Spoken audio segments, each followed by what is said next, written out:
Salve, salve, meus queridos, beleza? Tudo bem com vocês? Quem está assistindo o gravado, essa aula, espero que aproveite, o quórum que compareceu hoje, e também espero que gostem do que foi preparado, beleza? O que eu decidi fazer, tem alguns temas dentro do cronograma, algumas reuniões dentro do cronograma que eu mando lá no grupo, que não tem tema pré-definido. Então eu vou começar a estabelecer essa parte especial, essa parte separada do nosso cronograma, para ir tratando nesses dias quando não tiver convidado, beleza? Hoje vou trazer para vocês essa questão de protetivas de urgência. Opa, mais rapaziada entrando aqui, ó. Pessoal do Cível, olha, achei que o Cível não assistia a reunião. O pessoal do Cível está comparecendo, né? Nada contra você, Sardinha, tá? Nada contra É a melhor comunidade, né? Contra você. Então hoje eu trouxe o tema das protetivas, que inclusive essa semana a gente falou no grupo. O Renan trouxe uma situação, um caso dele no grupo, que ele conseguiu até um alvará de soltura numa lesão corporal que tinha medida protetiva, inclusive. Foi feita a quebra da medida protetiva e a revogação dela e a expedição do alvará e a revogação da prisão também do acusado. Como foi tratado essa semana no grupo, eu achei pertinente a gente também analisar sobre um enfoque mais... Gente, se alguém falar comigo... Ah, tá. Se alguém falar comigo, abre o microfone porque eu não tô no Meet, tá? Eu tô no mapa mental aqui. Então, eu preferi trazer para a gente analisar sobre um enfoque mais teórico, né? Sobre como que funciona a pegada das medidas protetivas. Primeiro ponto, tá? A medida protetiva, ela é tratada lá na Maria da Penha, artigo 22 ao 24, tá? Ela tem uma dupla divisão.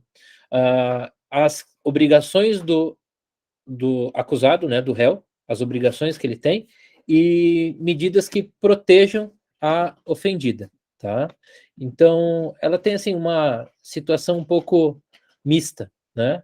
As que obrigam o agressor e as medidas de urgência que tentam salvaguardar, que tentam trazer a segurança para a ofendida, né?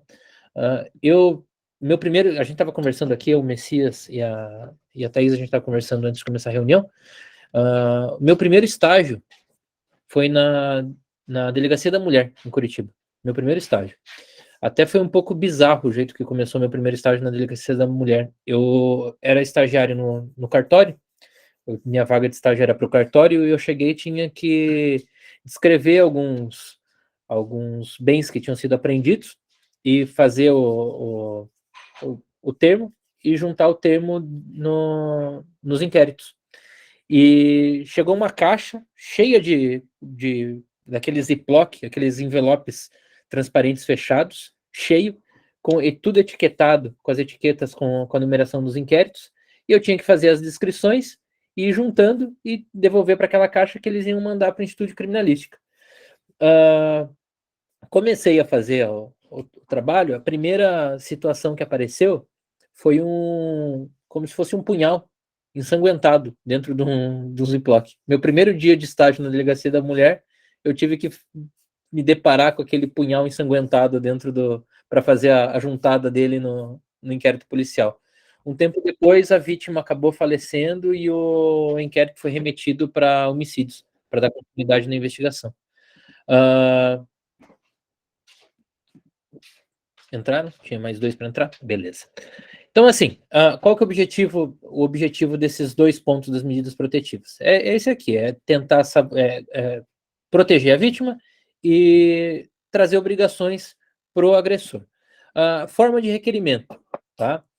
Hoje, inclusive, a Rebeca fez um pedido no grupo de uma cautelar. Eu não consegui ajudar a Rebeca, né? Até pergunto pro pessoal que tem também um pouco de experiência aí, se tem alguma situação parecida. Não é situação de medida protetiva, mas é uma cautelar parecida, tá? De afastamento do ofendido para o agressor, mas sem caráter de violência doméstica e familiar. Alguém já viu alguma situação assim? Galo, já viu? Não?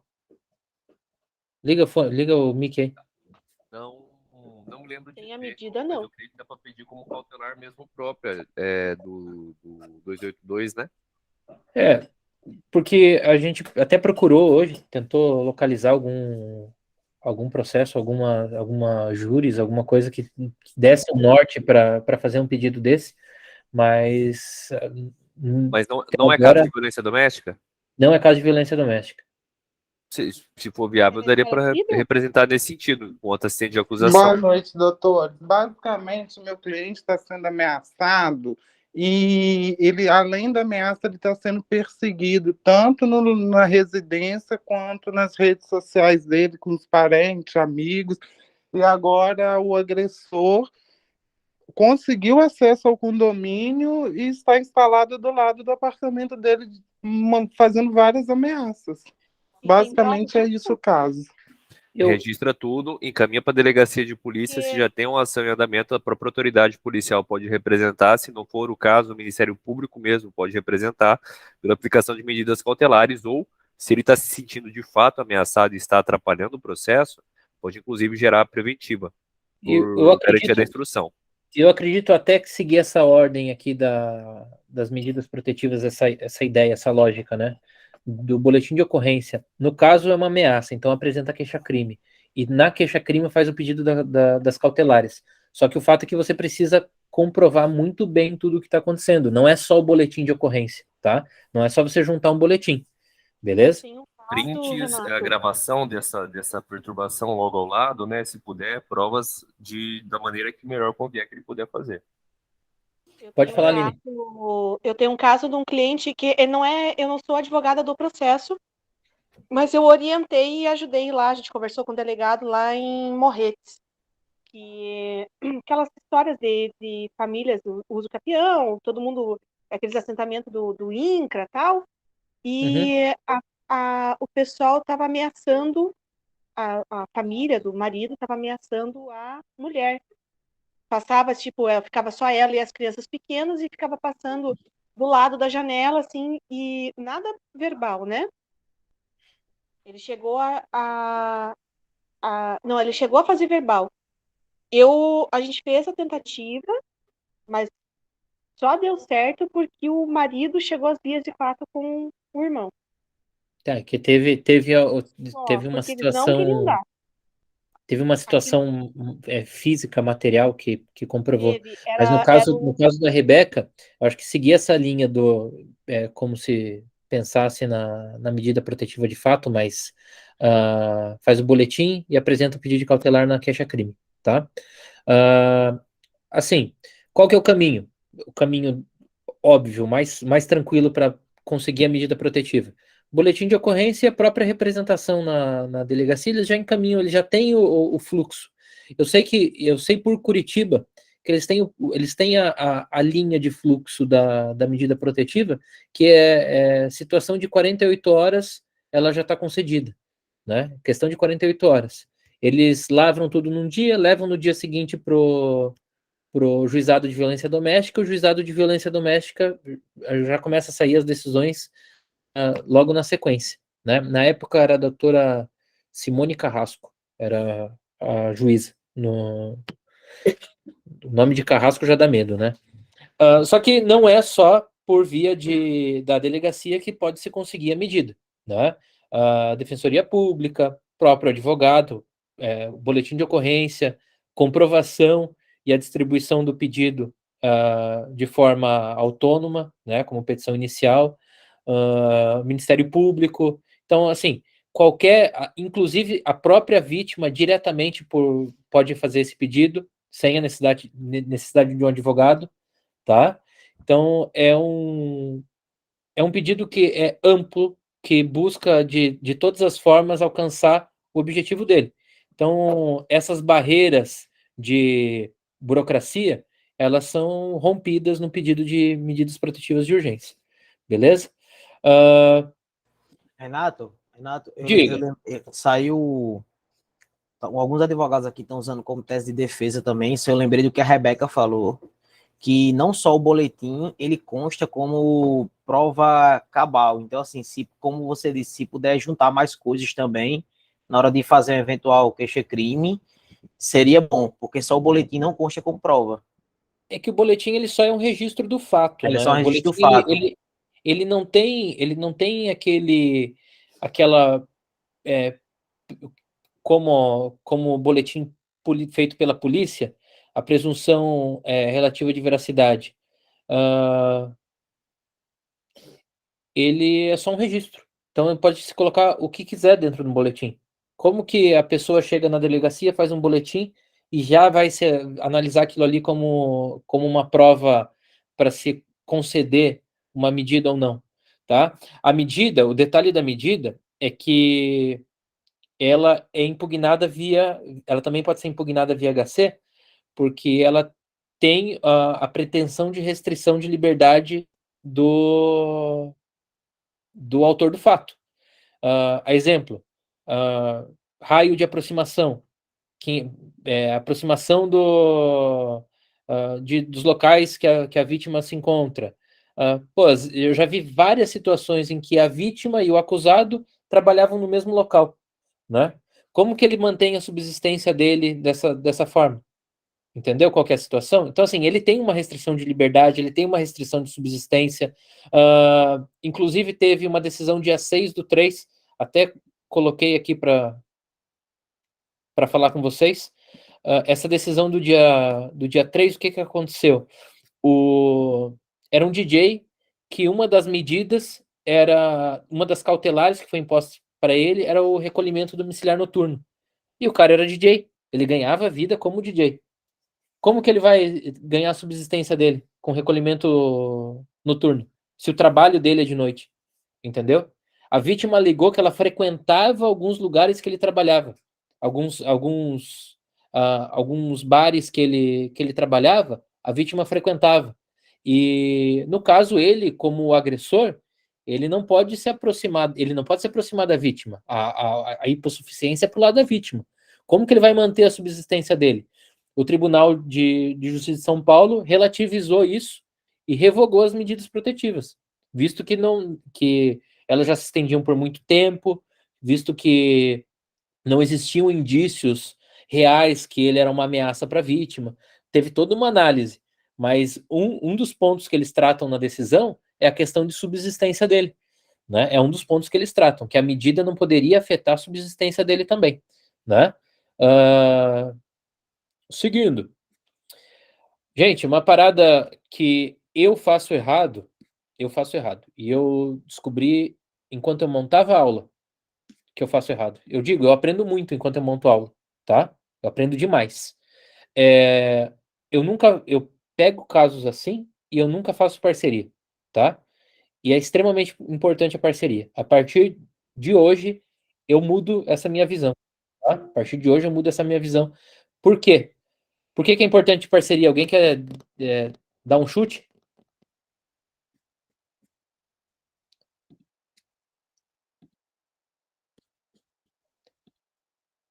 Alguém sabe o que é isso?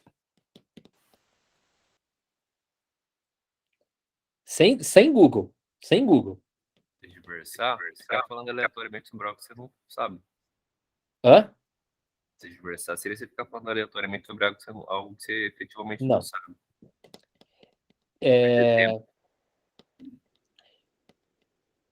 Versar, Não, a gente sabe qual que é a origem do radical. Terge, o radical tem, se eu não me engano, origem latina, que é costas. É tege, que é costas. Então, a ideia da palavra é virar as costas, tá? É virar as costas. E é conduta típica penal, tá? Trair na qualidade de procurador, advogado, o dever profissional, prejudicando interesse cujo patrocínio em juízo lhe é confiado. Quando você advoga para duas pessoas dentro do mesmo processo de situações opostas, tá? Eu nunca vi na prática isso acontecendo. Eu entrar numa medida protetiva, advogar tanto para a vítima quanto para o réu, e acabar tendo algum prejuízo quanto a isso. Só que enquanto eu montava a aula, eu encontrei várias situações que aconteceram isso. De advogados que tentaram patrocinar a defesa do réu e juntaram documentos em nome da vítima. O que aconteceu? O Ministério Público ofereceu denúncia na situação. Tá bom? Então, assim, tome cuidado com isso. Renato, isso que você presenciou foi no, tipo assim, dentro de um PJE mesmo, assim, de o advogado juntar os dois partes, ou... Nossa, Sim, inclusive eu fazia isso. Inclusive eu fazia isso. Eu juntava, às vezes, um termo da vítima dizendo do prejuízo causado pela prisão do réu e tal. Juntava. Pode falar, Galo. Acho que a gente conversou esses dias no grupo a respeito. Com o Renan, disso, né? Conversamos com o Renan, inclusive. Eu falei da atitude que eu usei quando me solicitaram isso, de fato. Eu coloquei a moça na sala, gravei toda a conversa, orientei tudo que seria necessário, tipo, em prejuízo do namorado dela, que era meu cliente mesmo. E se ela quisesse assim mesmo continuar, aí ela continua. Foi o que eu achei para tentar burlar isso daí. Mas ela queria, era interesse dela. Acredito que a forma mais fácil de burlar isso aqui é chamando um colega para atuar em conjunto, tá? É a forma mais tranquila, com menos dor de cabeça. Então, pegou a medida protetiva, que você tem tanto réu quanto vítima em consonância, querendo finalizar aquela situação, evite juntar a procuração dos dois, tá? Evite. Porque eu vi situações hoje, olhando o Jus Brasil, enquanto eu montava aqui, localizei situações de advogados denunciados pelo 355, beleza? Então, assim, e às vezes é até na inocência, né, na Renato? Às vezes... inocência, cara, na inocência, porque eu não vejo, assim, como uma traição do meu cliente, né? Eu não vejo como eu virando as costas para o meu cliente, eu querendo o mal do meu cliente. Eu vejo uma tentativa de conciliação de algo judicializado, é isso que eu vejo. Mas como apareceram várias situações ali de advogados denunciados, qual que é a melhor hipótese? Evitar. Pode falar, Ari.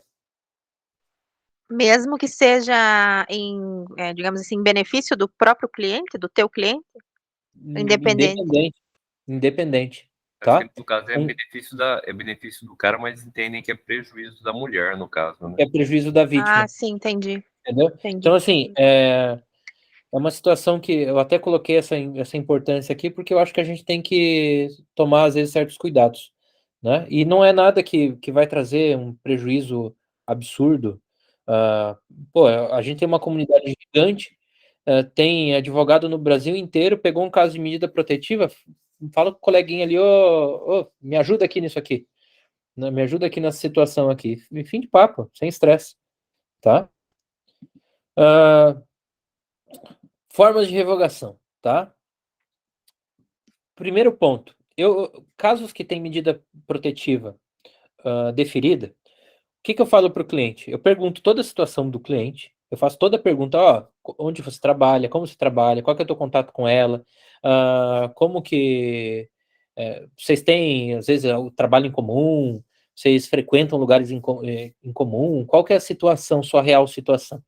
Se o cliente diz para mim, não, doutor, eu não tenho contato nenhum com ela, nem preciso ter contato com ela, como cada um vivesse uma vida e nunca mais se encontrasse. Isso aqui, esse ponto do artigo 24A passa a ser meio que descartável, né? A medida protetiva em si, passa a ser inócua. Ela existe, mas ela não vai trazer um real prejuízo para o cliente, né? É só ele não se aproximar, é só ele não ligar, é só ele fazer o que ele deveria sempre fazer o certo. Então, ela se transforma numa medida inócua, né? O que a gente precisa se ligar? Qual que é o raio de abrangência dessa medida, se ela realmente é inócua ou não. Se for dessa forma que eu trouxe para vocês, eu não vejo motivo de uma briga desenfreada pela revogação da medida. Eu não vejo motivação para isso, né? Coloque suas forças dentro do processo. A medida ela é algo secundário, né? Esse aqui eu vou mandar para vocês no final da reunião, tá? Tem um acórdão sobre aquela situação que eu disse de aproximação do trabalho, sobre restrição de uma pseudo-restrição de liberdade, né? Uma restrição de liberdade virtual. Então eu vou mandar isso aqui, pode ser usado para quem tem caso de medida protetiva, é muito bom utilizar ele. E como eu mando as júris de manhã. Questão de revogação, tá? Caso você veja a real necessidade de revogação dela e a total desnecessidade da medida, que medida protetiva se tornou algo banalizado dentro do judiciário. Hoje em dia, o pedido de medida é feito e ele é, que nem eu disse ali no começo, ele é praticamente deferido em 48 horas, só com boletim, só ouvindo a vítima, né? Sem maiores provas. O que acontece? Tem muita gente que realmente precisa da medida e acaba não tendo o devido amparo dessa medida protetiva, porque quem não precisa acaba sobrecarregando o judiciário. Eu via muito isso quando eu estava na delegacia da mulher, era comum, principalmente na confecção de boletim de ocorrência, de mulher chegar para fazer o boletim de ocorrência porque o marido mandou ela tomar no cu. Situação assim. Cansei de ver, gente. Não era uma nem outra. Beira o absurdo. Mas era um monte de. O saguão era lotado o dia inteiro. Era cheio o dia inteiro. E tinha mulher fazendo boletim de ocorrência porque o marido mandou ela tomar no cu. Inclusive, assim, todo mundo sabe que eu não tenho contato com minha família, que eu não falo com a minha família. Mas, inclusive, um dia, eu no balcão e me deparo com a minha tia, sentada no saguão da delegacia da mulher para fazer um boletim de ocorrência. Meu Deus, o que aconteceu dentro da família? Qual que foi o evento, a fofoca da família que eu vou soltar saindo daqui? E quando eu fui perguntar para ela o que tinha acontecido, meu tio tinha mandado ela se fuder. E ela foi fazer um boletim. Gente, tem casos extremamente sérios. Eu já vi caso de mulher que chegou deformada, que apanhou com taco de beisebol, né? Deformada. Já vi esse caso que eu tive que fazer a juntada do punhal. Também, o laudo era um negócio absurdo.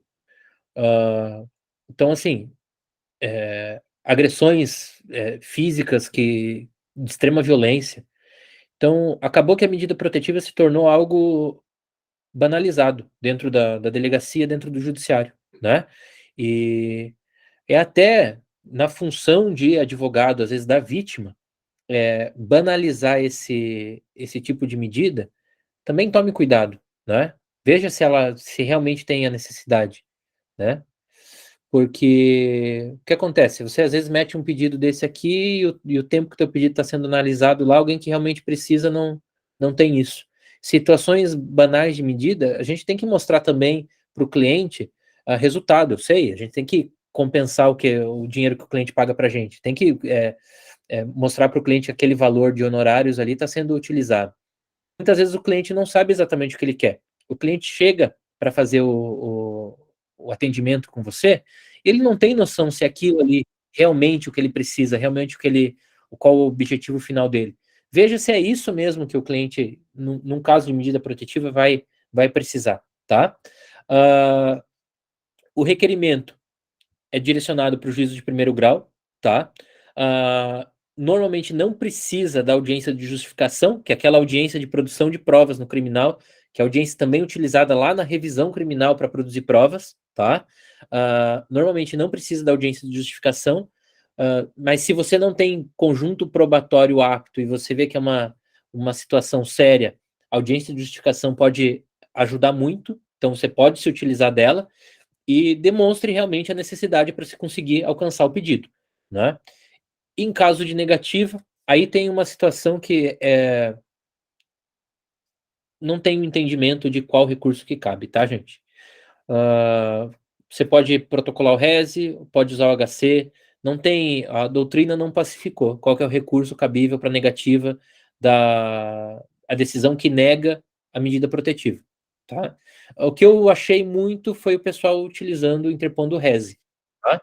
Mas, via de regra, o HC também é remédio constitucional apto para se discutir isso, beleza? E no caso de você protocolar um HC, a vantagem do HC é que ele tem efeito substitutivo, né? Se você protocola via HC, o tribunal pode receber, se ele entende que não é o HC e era um RESE, ele pode receber aquilo ali como RESE, tá bom? Tô falando muito rápido, gente? Eu tô no ritmo bom. Tá bom. Tá. Valeu, Ari. Valeu, Aline. Agora temos duas que respondem. Nossa, que vitória. Se eu for ganhando uma para responder por mês, em dezembro vão ser 12 pessoas respondendo. Vai ser maravilhoso. Atuação no inquérito, tá? Seguinte. Sim. Seguinte. A medida protetiva, ela é uma ação em apartado, incidental, né? Junto a ela, acompanha uma outra ação. Né? A ação penal acompanha ela. Quais são as possibilidades de ação penal nesse caso? Alguém quer chutar? Ameaça. Tá. Que é uma ação penal? Aí pediu demais. Privada. Privado. Beleza. Gente, seguinte, as situações que podem ter. Ação penal condicionada, incondicionada e privada. A condicionada é a representação, tá? Situação de lesão corporal leve, tá? Condicionada à representação. Ameaça, condicionada à representação. Calúnia, injúria, privada. A exemplo. Então, assim, na situação de condicionada, a vítima consegue se retratar, beleza? Incondicionada, quem manda é o Ministério Público. Então, a vítima tem que deixar bem claro para a vítima, ó, aqui você não manda nada. Quem manda é o MP. Você não tem mais poder sobre essa ação penal, é incondicionada. Então, você trata isso para a vítima. Então, não tem a forma de retratação. O que a gente faz quando é assim? A gente utiliza daquele termo, dizendo de todo o malefício que a ação penal traz para a vítima, porque a ação penal ela não tem que ser um malefício para a vítima. Ela tem que ser algo que traga segurança, que seja a tábua de salvação para alguém que está numa situação de extrema gravidade, né? A ação penal não pode trazer transtorno para a vítima. Então, qual é a situação? O Renan, inclusive, usou um vídeo, deu certo. Eu uso um termo que eu mando a vítima assinar e reconhecer firma no cartório, dizendo todo o transtorno que a ação penal vai trazer para ela, para trazer para o juiz, ó, essa ação penal, por mais que ela seja incondicionada, que no final o judiciário tenha que proferir uma sentença pelo fato, pelo que aconteceu, e muitas vezes condenar a pessoa, mas tente visualizar essa condenação pela ótica da vítima e trazer uma condenação com um mínimo de impacto para a vítima. Pode falar. Eu tive uma absolvição justamente nesse caso que o casal retornou, era uma violência, era lesão corporal, e eles retornaram, a mulher estava grávida, foi em Pinhais, até a Daniela Miola, Daniela Miola, né, que eu acho que é a juíza ali, ela extinguiu, na verdade, por falta das condições da ação lá. Mais ou menos, salvo engano, foi isso. Mas faz uns 2 anos isso já. E justamente por causa disso. Até eu ia falar, até eu esqueci de colocar aqui no mapa mental uma situação. Uma tese de defesa que eu aprendi com o pessoal do Mindjus. Eles até utilizam da lei Mariana Ferrer para fazer a estratégia de defesa em caso de Maria da Penha.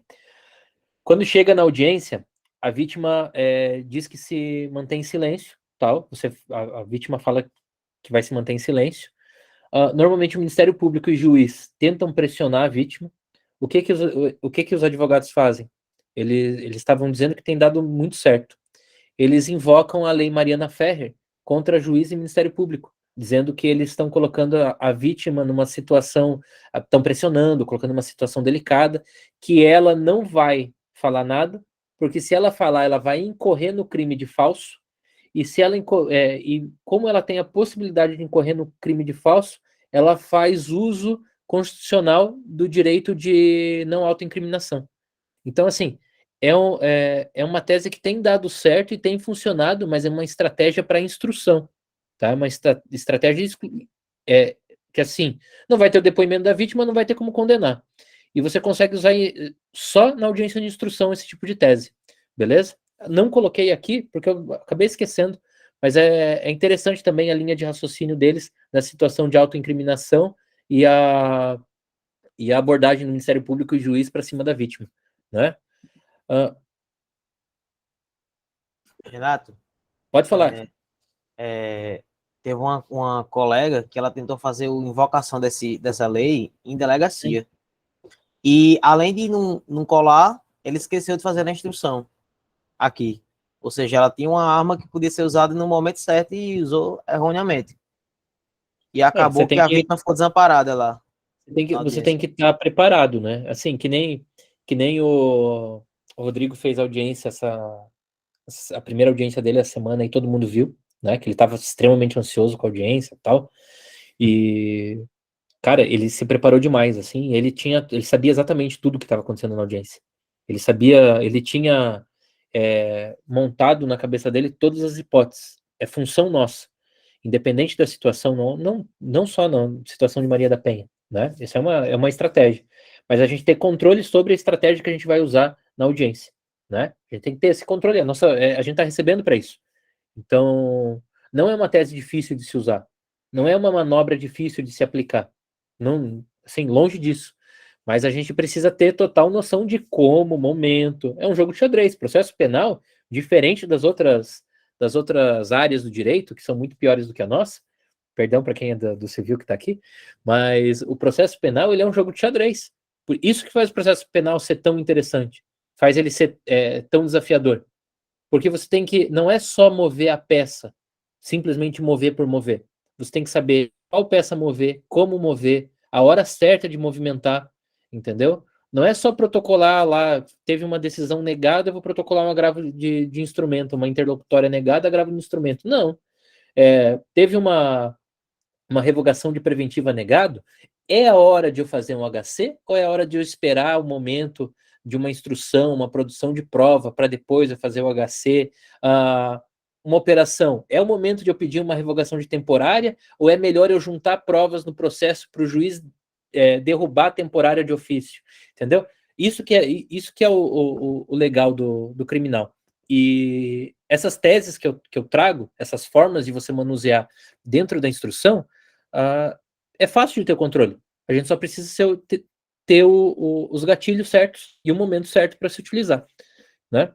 Quanto a isso, ficou alguma dúvida, gente? Posso passar batido aqui? Vou deixar isso aqui por último.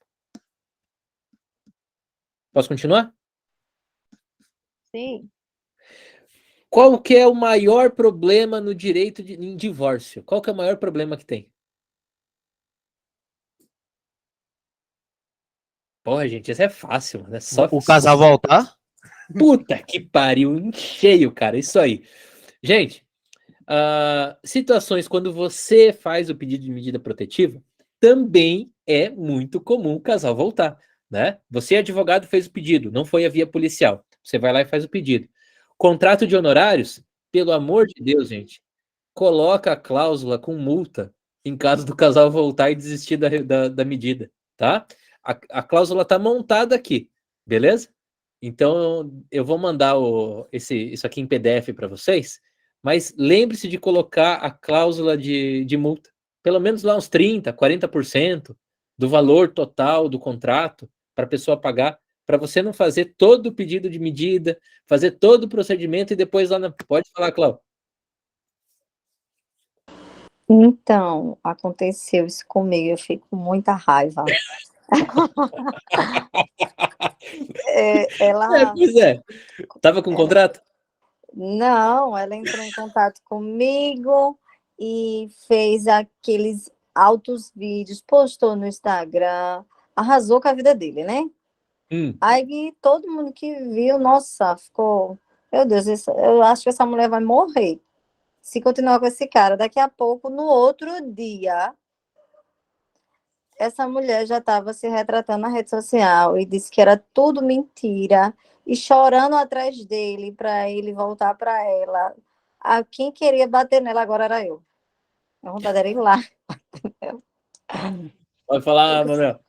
Cláudio, isso aí foi num processo de divórcio ou foi na medida protetiva? Isso aí. Foi na medida protetiva. Foi Maria Meu da Deus. Penha valendo, ela com o olho roxo. Eu tenho até hoje os vídeos, as imagens que ela mandou. E teve ainda a questão do patrimônio, porque ele quebrou tudo dentro de casa. Aí depois ela estava lá na rede social dizendo que a culpa era dela, que ela inventou tudo porque não estava aceitando o fim, mas não tinha como as marcas que ela estava ser ela mesma, batendo nela mesma. Realmente ela apanhou, mas queria o cara de volta. E Então, estava assim, ó, chorando na rede social porque ele não queria mais ela de volta. como vocês já sabem da possibilidade disso acontecer, quando pegar o caso, já lembra da aula e já coloca a cláusula já de desistência, tá? Para não ter esse tipo de dor de cabeça. Beleza, No gente? divórcio, eu sempre coloco cláusula, não no divórcio, no meu contrato em geral, né? Mas no divórcio, principalmente, eu peço 10 vezes a pessoa não vai voltar. Imploro que se voltar, já vai ter que pagar de qualquer forma. Então, não importa. Pagou, não fez ou não fez, vai pagar. Então, vai pagar na integralidade, né, por si. O trabalho eu fiz, assim, né? ó, Contrato também é assim. se você conseguir empurrar a integralidade no cliente, eu não sou contratualista, eu não sou civilista, eu não sei se pode. Se tem algum civilista aqui que pode me dizer se eu posso empurrar a integralidade da cobrança no cliente, me avise. Porque Vai lá, Na Sardinha. verdade, o que eu Vai lá, coloco Sardinha. Eu coloco integralidade também. é também. Desistiu, tem que Inclusive, me pagar um dia tudo. foi cobrado Eu não sei se é promissória de um considerado casal cláusula que abusiva. divorciou. É Mas abusivo, que Sardinha? foi? Cara, sempre vai ser discutível, né? Eu tenho Todo contrato meu contrato. que se no divórcio voltarem, vai ter integralidade. Vai ficar discutível, né? Pode ser, ele tá sendo unilateral, de certa forma, né? Eu fazer um negócio de 20 mil reais, um divórcio, o cara me paga 20 mil e não separou, eu não fiz um terço do trabalho, pode ser discutível isso em juízo. Mas nada impede de colocar cláusula. Eu coloco sempre. Todo contrato é Nossa. discutível. Não interessa se ele é abusivo ou não. Eu também Não coloco. é nem pela questão do discutível, é pela não proporção, nem chance. A chance de ser revogada uma cláusula pela integralidade e uma cláusula de 30%, a exemplo. É que, na Questão de bom verdade, senso, assim, ó, Renato, é questão de eu bom senso coloco, na prestação de serviço, eu acho. eu coloco na questão de principalmente divórcio, né? Coloco em todos os meus contratos, todos têm essa questão. Mas o que acontece? O divórcio, eu fazendo toda a minuta do divórcio, já, né? Já fiz o meu trabalho quase 100%. Só não propus. Gente, sabe nas minhas cláusulas, nos meus contratos de dano moral que eu não cobro entrada, sabe quanto que é a multa para quem desistir? 5 mil reais. 5 conto? 5 conto. Tá bom. Tá lá no contrato. Tá São bom. 2 vias e tá lindo. É como Acho que cláusula alguém penal, desistiu? Aline? Exatamente. Cláusula de A gente faz desistência. assim no escritório, cláusula penal também. Com cláusula penal. Copiei do meu antigo chefe.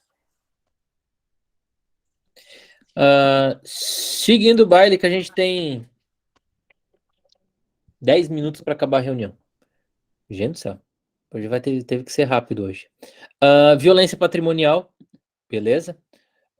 Ponto importante da violência patrimonial. Acho que eu não preciso trazer aqui, ler o texto de lei para vocês, que vocês sabem o que abrange a violência patrimonial na Maria da Penha, tá?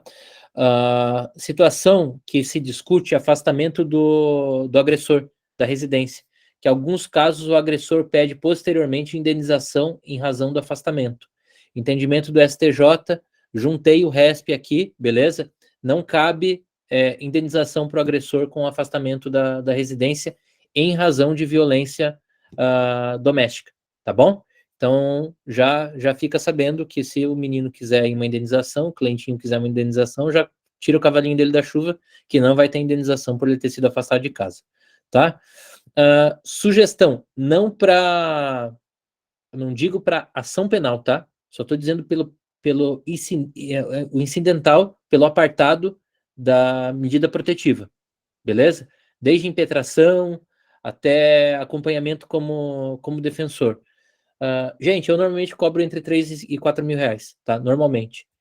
Se eu vejo que é uma situação de um cliente que tem mais grana e tal, você consegue chegar ali nos 7, 8, você consegue cobrar por aí, tá? Nunca consegui cobrar mais do que isso, beleza? Mas menos do que isso daqui é tiro no pé, beleza? Menos do que isso aqui é tiro no pé. Então, fica aqui como sugestão cobrar pelo menos uns 3 mil e para dar início aí no acompanhamento de uma medida protetiva. E o bom dessa situação aqui, ó, da medida protetiva, é que você consegue vincular também a ação penal, né? Daí na ação penal você consegue cobrar mais, cobrar um valor maior e tal, cobra lá daí 10 mil numa ação penal e mais 3 da medida protetiva, consegue fazer um valor de honorários bom para uma situação de Maria da Penha que não é tão complexa como até que de certa forma simples, né? Você vai lidar mais com fato do que com direito, beleza? Situação recentíssima, prazo de validade da medida, tá? Decisão do STJ, foi do mês passado, ou começo desse mês, dizendo que a medida protetiva não cabe ad eterno, né? Não pode não ter validade. Ela tem que ser revista, ela tem que sempre ser revista. Então, o que eu faço? Pedido de medida protetiva, 90 dias, pede a reanálise, beleza? Ela não pode ter aquele prazo indeterminado de aplicou a medida, vai ficar para sempre aplicado aquela situação. Não, beleza? Se tiver pela vítima, de 90 em 90 dias, pede a renovação, para você não cair no erro dela ser revogada pela sua inércia. Se está pelo réu, aproveita a inércia da outra parte e faz o pedido de quebra com base nessa situação do STJ. Inclusive, eu não sei se eu coloquei aqui. Pode falar, Cláudio. Mas eu posso pedir um prazo para essa medida? Pode sim. Uma petição simples na medida você pede para que seja estabelecido um prazo. Se tiver a negativa,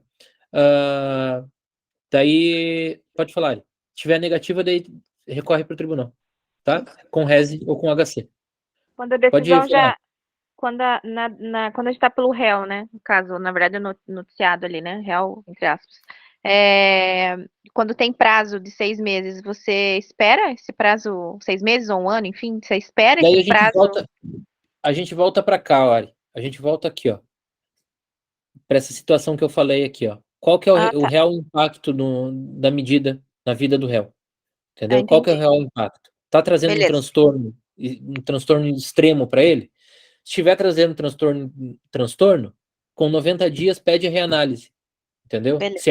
Se ainda existem os elementos que ensejaram a deferimento. Ensejaram a medida, né? Se o juiz evitar a reanálise ou qualquer situação que ele não quiser analisar a medida, daí recorre para o tribunal, tá bom? Beleza? Uhum. Recursos daí pelo deferimento ou indeferimento, matéria cível, agora uma pergunta que eu não sou civilista, mas eu encontrei situações que tinham medida dentro de ações de divórcio. É comum ter medida, Sardinha, você que faz família, por favor, me dê sua graça. As medidas serem deferidas pelo juiz de família? A medida protetiva? É. Cara, eu nunca vi.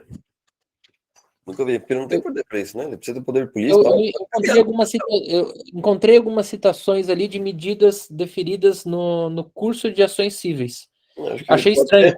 Mas daí ele tem que mandar, né? Ele tem que mandar instaurar no crime, entendeu? Não, mas é que a medida, inicialmente, ela independe da instauração. A manutenção da medida depende da representação no crime. Sim. A manutenção dela. Mas a instauração dela não depende. Então, assim, a pessoa pode ganhar ali, mas a pessoa tem que representar posteriormente.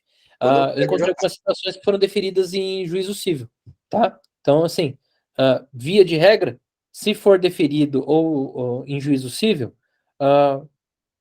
ou indeferido, para você combater, é o grave instrumento que vai ser lá no cível, né? Um recurso sem graça, recurso completamente dispensável, né? Caso seja deferido no lugar legal, no criminal, daí reze e HC. Beleza, gente? E para finalizar, decisão que eu falei para vocês lá no começo, Vocês estão conseguindo ver? Deixa eu aproximar. Opa. O que eu disse, o que eu contei para vocês lá, a revogação do recolhimento noturno da situação do DJ em razão do sustento dele, né? Que é uma outra tese boa para caso você veja que a medida protetiva está impactando na vida do cliente. Beleza, rapaziada? Reunião hoje foi rápida, foi um tiro, falei bem rápido, inclusive, porque a gente tem abertura daqui a pouco da comunidade do trabalhista, do Renan. Por isso que Desesperado ali já. por isso que ontem e hoje as reuniões foram em horários diferentes, beleza? Trouxe o conteúdo para vocês, acho que é um conteúdo muito útil. Vou mandar junto com a aula 2 modelos, o modelo de revogação da medida protetiva e o modelo de pedido da medida protetiva. Estão separados ali só para encaminhar para vocês, tá? E vou mandar isso aqui em PDF, o mapa mental em PDF para vocês, e amanhã eu coloco a aula daí anexo à aula, tá bom? E as jurisprudências também vou mandar junto, as júris que eu citei. Falei bem rápido, eu sei hoje, mas espero que compreendam que é uma situação, uma semana um pouco diferente para a gente, que é lançamento das comunidades. Beleza, rapaziada? Espero que tenham gostado. Tamo junto, tá? E deixa eu parar de gravar, que daí a gente pode conversar 2 minutinhos.